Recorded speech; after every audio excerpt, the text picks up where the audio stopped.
Լեռներ ներշնչված դարձյալ ձեզանով, թնդում է հոգիս աշխուժով լցված, ու ջեր մղձերս բախտից հալածված, ձեզ մոտ են թռչում հախուռն երամով։ Մինչ մեր օրերում որոշ գործիչներ հայրենասիրությունը համարում են կեղծ կատեգորիա, մենք շարունակում ենք անդրադառնալ հայրենասեր բանաստեղծին Հովհաննես Թումանյանին, ով պաշտում է Հայաստանը, ներշնչվում է նրա բնությամբ, սակայն դա չի խանգարում նրան լինել արդարամիտ, տեսանող, խորամիտ և առողջ։ Այսինքն խնդիրը ոչ թե հայրենասիրություն երևույթի մեջ է, այլ մարդու,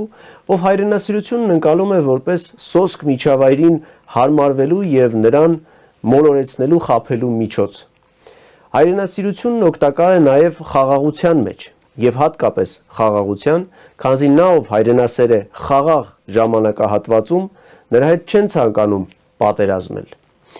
Իր կենցաղով ու մտածողությամբ, վերաբերմունքով և գործերով իրական հայրենասերը կարող է կանխել արհավիրքը։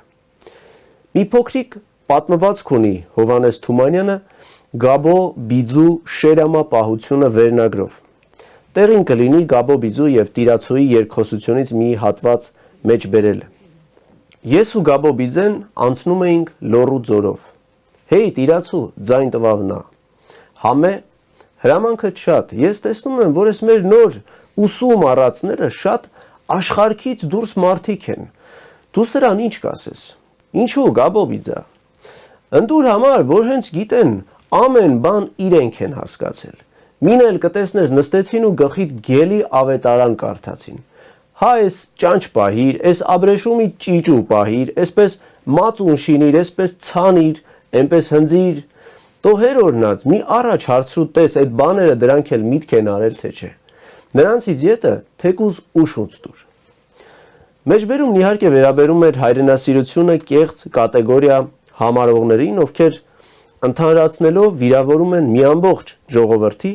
և եթե մեզնից դուրս նայենք, ապա կարող ենք ասել ողջ մարդկությանը։ Քանզի հայրենիքի հանդեպ սերը մարդու ուժի և կամքի դրսևորման հիմքերում է ընկած։ Այդ սերն է սնել Հովհաննես Թումանյանի աստվածային տաղանդը, և ամենայն հայոց բանաստեղծը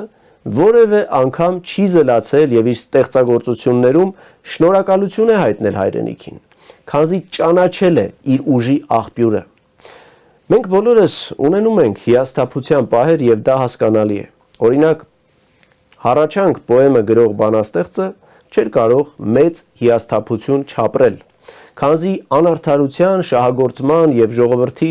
անմխիթար վիճակի մասին է խոսքը։ Տեսնելով այդ ամենը, մի պահ կարող ես նույնիսկ հայրենիքից հիասթափվել, դա բնական է, բայց երբ որոշ ժամանակ անց կրկին սթափվես, կհասկանաս, որ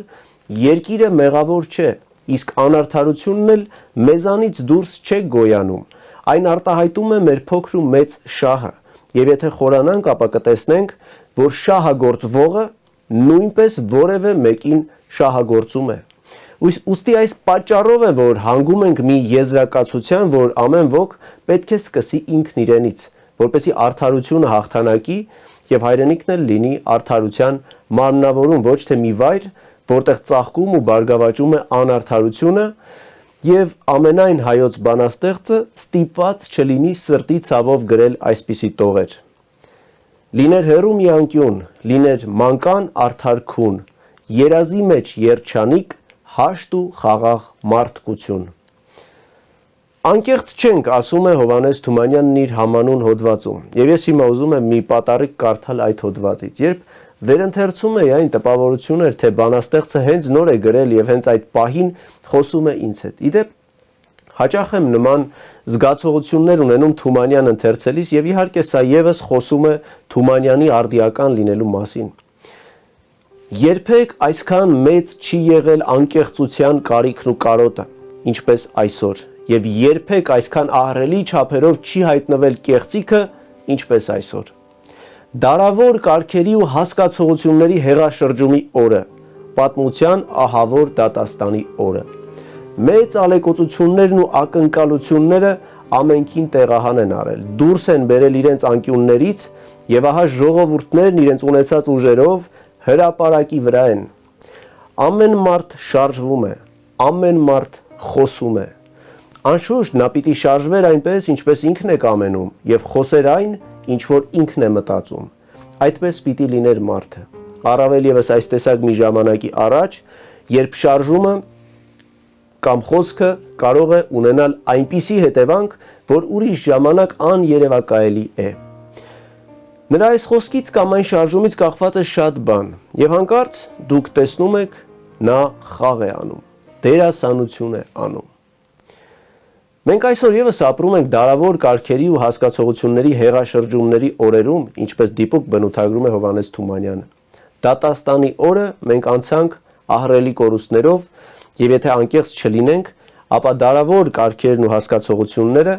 եւս կշրջվեն մեր դեմ եւ որևէ նոր բան ստեղծելու կամ հինը փոխելու փոխարեն մենք կունենանք ոչինչ։ Անկեղծ պետք է լինեն բոլորը, թե քաղաքական գործիչները, թե մտավորականները, այս հարցում կեղծավոր լինելու իրավունք ոչ ոք չունի։ Ամենաթույլ պետությունն անգամ ավելի լավ է, քան պետականազուրկ հայրենիքի գոյությունը։ Պետականազուրկ ժողովուրդը կրակն է ընկնում իր թշնամիների եւ իր ազգակից ֆեոդալների ձեռքում։ Ես այսպես եմ հասկանում հայոց պատմությունը։ Մեր իշխանների եւ թշնամիների ճիրաններում տառապող հայ ժողովուրդը պետականություն ստացավ անթիվ անհամար կորուստների գնով եւ այսօր այս հողի վրա խաղ անելու, դերասանություն անելու իրավունք ոչ ոք չունի։ Հառաչանք պոեմի իրադարձությունները տեղի են ունենում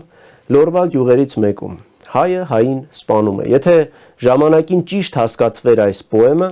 գուցե կոմունիստներն ու դաշնակցականներն իրար չսպանեին։ Քանզի Թումանյանը մի փոքրիկ գյուղի եւ ծերունի այգեպանի ցավող սրտի մասին չէ որ գրում է,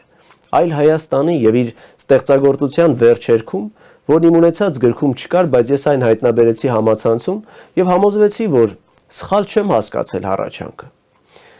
Եվ այսպես կարդամ երկու քառյակ վերջերքից եւ դրանով էլ ավարտեմ հաղորդումը։ Թերևս եւ քեզ յուրախքատ դափում ներկայանում է մռայլ ծերունին, գուցե մի րոպե նաեւ քո հոգում նրա խոսքերը արձագանք տվին։ Գուցե ծերունու երգը ցավալի տրտմություն ազդեց նաեւ քո սրտին, բայց այդ դեռ այն չէ, որ այսքան տարի տանջեց այցելու երիտասարդին։